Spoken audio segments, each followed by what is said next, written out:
Noi abbiamo un piano di sviluppo che era stato approvato per un'assunzione di 140 persone nel prossimo triennio tra dipendenti diretti qui nella sede di Treviso e agenti sul territorio.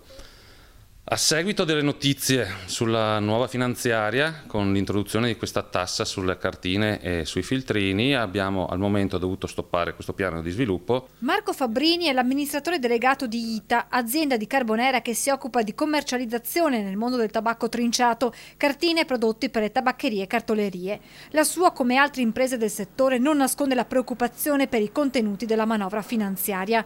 In particolare è sotto esame la cosiddetta tassa sulle cartine e in generale sugli accessori per il tabacco trinciato.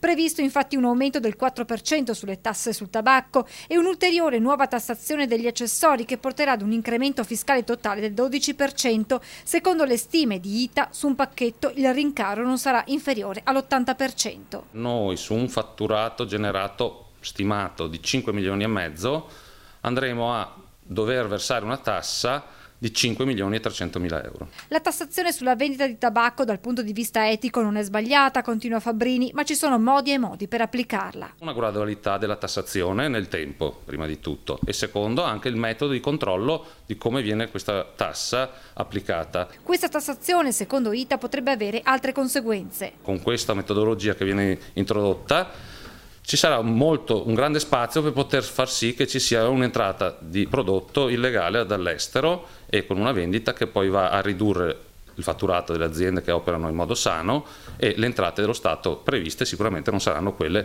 che sono state messe in finanziaria. Una tassa che, se non sarà modificata, conclude Fabbrini, avrà un significativo impatto sull'economia aziendale. C'è il rischio di una diminuzione del fatturato. Noi abbiamo stimato un 50% in meno di fatturato per l'anno prossimo se rimane la tassa così come adesso, e ovviamente diminuendo il fatturato c'è la possibilità che invece di fare un piano di espansione dobbiamo fare un piano di riduzione